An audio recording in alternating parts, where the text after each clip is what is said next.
Calories are not a function of how many beats your heart takes in a minute. Calories are a function of your output.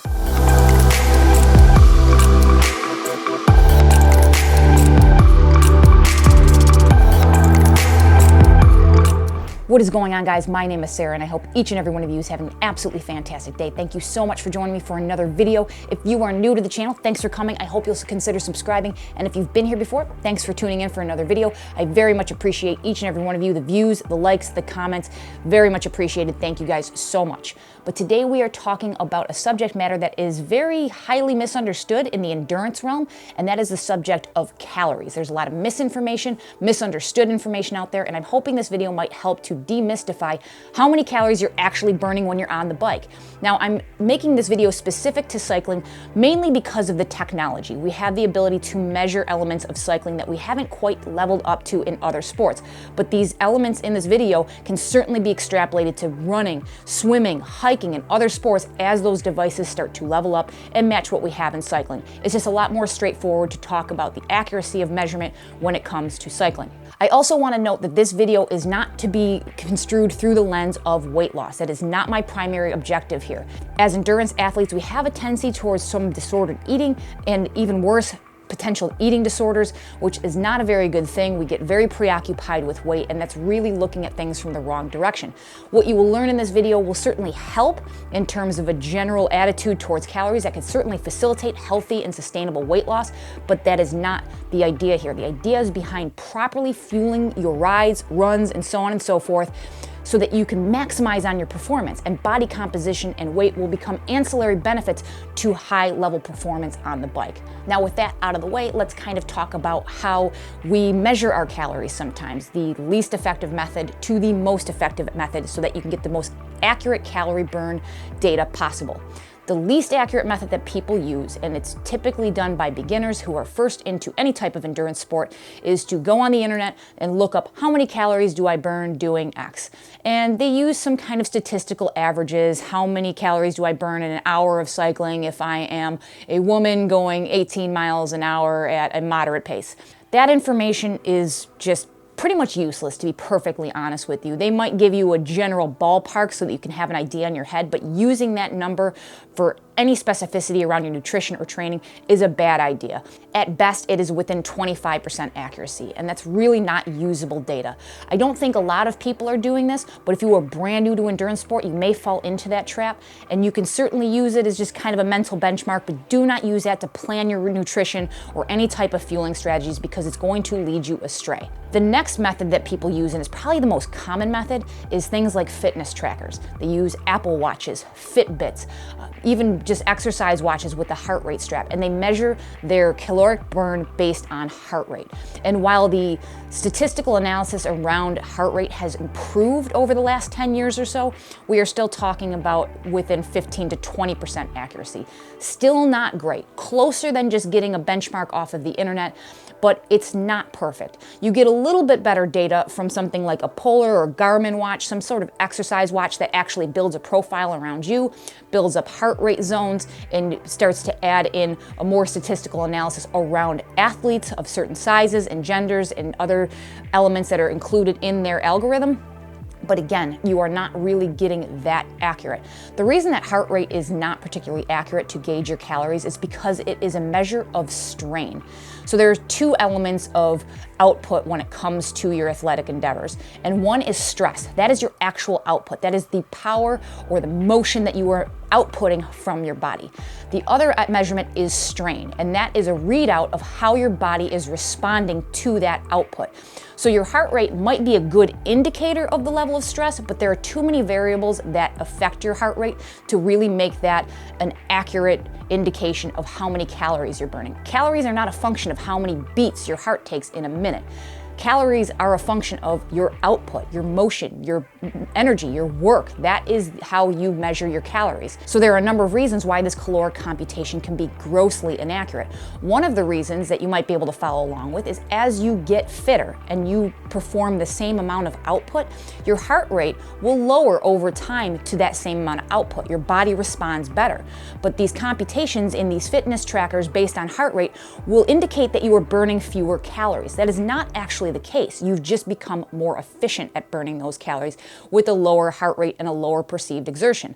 The other element to that is you may be in a genetic outlier. Take the professional triathlete Lionel Sanders, for example. His max heart rate, I believe, is somewhere around 160. He's huffing and puffing, ready to pass out in the 150s. The 150s for heart rate is really zone 3 or zone 2 for most folks out there. So most people can sustain that heart rate. He cannot. If he uses a standard fitness tracker, that heart rate would elicit a very low calorie count, and he would not be able to fuel his rides or runs accordingly if he were to use that calorie count. So it could be grossly inaccurate if you fell outside of the bell curve, not to mention as you become more fit over time. So how do you most accurately get a calorie count from your rides or even runs these days? And that is by use of a power meter. Power meters are probably one of the most important and critical tools that you can use on a bike if you're really going to start taking your training seriously. It has a number of benefits. I'll do a video on the benefits of power meters sometime down the line, but the reality is it's the most accurate measure of your actual output. We talked about strain. That is how you measure strain, is through the power meter. But I'll talk about the math and science behind it so you can understand how you get that accurate measurement and why it's so critical that if you want accurate calorie counts so you can properly fuel your rides, you're going to have to measure this with a power meter. So we'll start with talking about the calorie.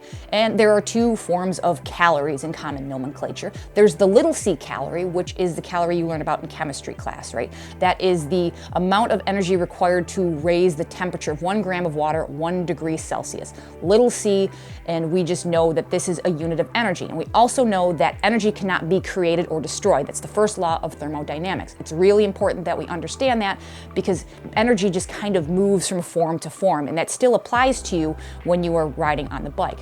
Now, we have the big C calorie, the capital C. That is the dietary calorie. Technically, that's a kilocalorie, or you might see it written as kcal. But for short nomenclature and for ease of conversation, we just use the capital C calorie to talk about the calories in food and the calories that we burn in the body. That is 1,000 little c calories. That's pretty much it. It's just a unit of energy. It's easier to read and understand without all the extra zeros. The metric system is great for that. And we talk about calories as 1,000 little c calories is 1 big C calorie. Now, think of the calorie, the dietary calorie, as a unit of stored or potential energy. So you take in your food, you take in these big C calories, and they become stored energy for utilization, for output, for life, for breathing, for all the things that you do. Those calories do become important. Now, converting that potential energy in calories to output, we use a different measurement system, and that is known as kilojoules, or small k, capital J. You may even see that in your fitness software.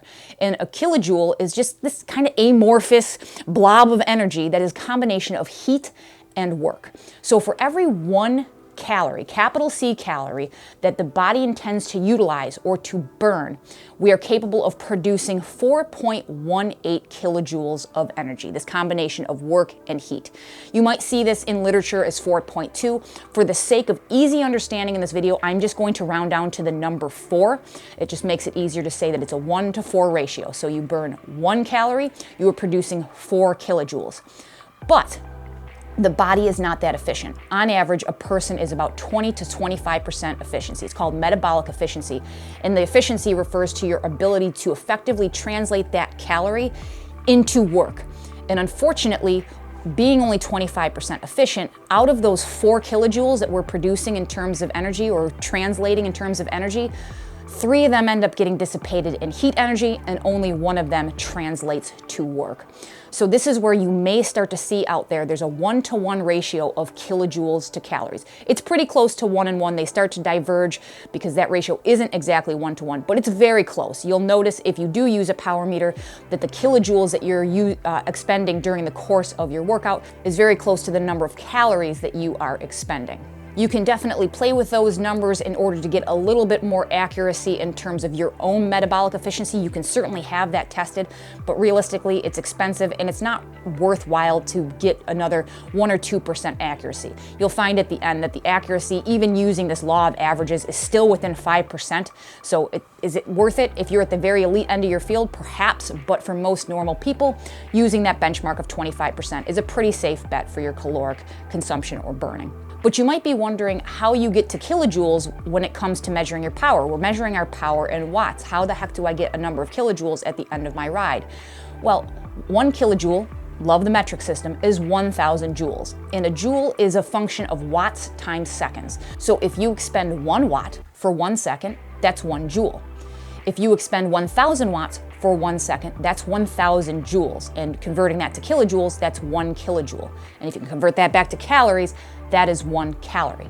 So for a more functional example, if you are running for 100 watts for 60 seconds, we do 100 times 60, that is 6,000 joules. If you convert that to kilojoules, that becomes 6 kilojoules, and you've burned approximately 6 calories to produce those 6 kilojoules of work.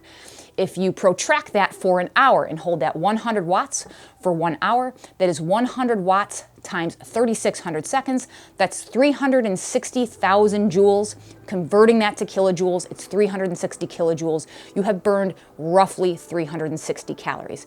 So your power meter and your head unit or whatever recording software you have is measuring all that wattage over seconds and aggregating that data to give you one total number of kilojoules that you've expended during your workout, and they've taken that known value and converted it back to calories for you.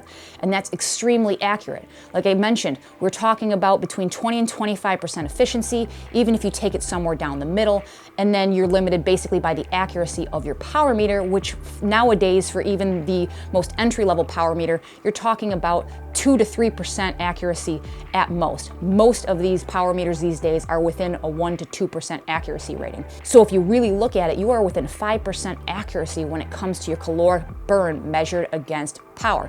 And to put that into context, if you've expended 2,000 kilojoules over the course of a ride, a long ride, we're talking about between 83 and 100 calories of measurement and accuracy if you are on the very high end of being 5% inaccurate.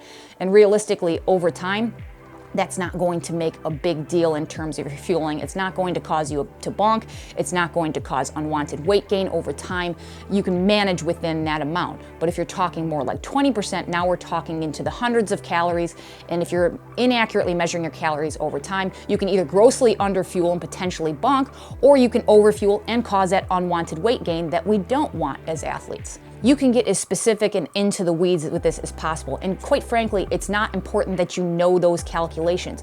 This video is just intended to help you to understand what your software would do in the background by using a power meter to accurately track your calories. So now you can come up with a fueling strategy. There are 2 failure modes when it comes to fueling properly on the bike or in other sports. The first failure mode, it's something that I fall into the camp of, and that's not really using a proper strategy. Sometimes if I don't practice this enough, I forget to fuel properly. I wait until I'm hungry. Usually that's too late. Eating intuitively on the bike or on the run or any other sport is hard for some folks, myself included. And if I don't practice that habit of taking calories on board on an hourly rate, I sometimes forget. So it's something I really have to work on throughout the season to keep at the top of my head so that I can properly digest and properly assimilate those calories.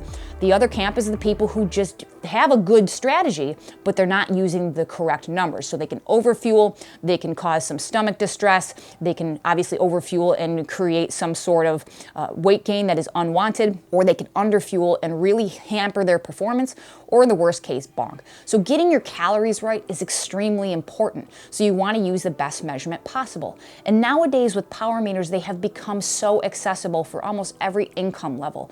No, they're not a $50 item, but when I purchased my power meter 5 years ago or 6 years ago, we were talking about $1,500 at minimum to get into the power meter protocol. Nowadays, you can get these things for a few $100s. They come integrated into your trainers with a pretty good degree of accuracy measuring at the flywheel for a direct drive trainer. Getting a one-sided power meter brand new might cost you a few $100s. Buying a dual-sided power meter might cost you $700 or $800, or you can buy something used for a few $100s. And most of the time, people really do take care of this stuff, and when they resell it, it's generally for an upgrade, and you can get something in very good condition for a very affordable price. It is such an important part of cycling. If you are going to take it seriously, it is a worthwhile investment before you invest in anything else in terms of free speed for wheels and frames. The best thing you could do is make yourself faster before you make the bike faster, because you're going to get more ROI for making yourself faster. And secondarily, obviously the point of this video is you're gonna make yourself faster by fueling properly too.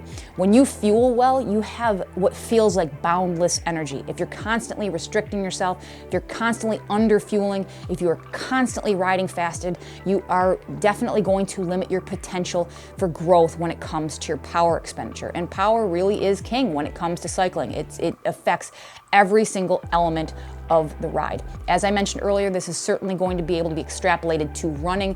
As the power meters become more and more prevalent, we get a little bit more accuracy when it comes to the power measurement. We're still a little bit in the infancy with these devices, but these accelerometers are getting better and better over time. And the wattage that you're going to measure from your running is the same thing as the wattage that you're going to measure during your cycling, and the same calculations will apply and will get more accurate, as we've historically used heart rate to measure caloric burn when we run. I believe that sometime in the next few years, we'll probably see something similar for swimming, some kind of wearable technology that will measure the watts from your arms and legs. Maybe it's something that you wear around your chest. I think that we're limitless in terms of where we can go in terms of measuring our power expenditure, especially now that we know how critical measuring our power and our expenditure is. There are going to be companies investing a lot of R&D into making these products and wearables so that we can really get a handle on what we're doing in terms of our sport. And the more entrenched and invested you are in the sport, the more important that these numbers become. So I know that this got somewhat technical. I tried to keep it as simple as possible, but I really want people to understand, especially if they're newer to the sport, that calories are an important thing to track. It's important that you get an accurate read on it, but you also have to come at it from the right perspective. Do not come at cycling or any sport with the intention of losing weight first and then maybe focusing on performance. Focus on performance first, get accurate metrics to maximize on that performance, and everything else will come ancillary to that. I promise you, if you put some intentionality into your training and into the metrics that you are taking a look at, what gets measured gets managed. I promise that the body composition and the weight that you want to be the best performer that you can in your sport will come. So I hope that you found this video helpful. If you have any questions, comments, or concerns, please leave them down below. I would love to engage with you guys more down there. If you got any value out of this video, please hit that thumbs up button. It really does help the channel and the video quite a bit. Subscribe if you haven't already, and as always, I will catch you in the next one. See ya.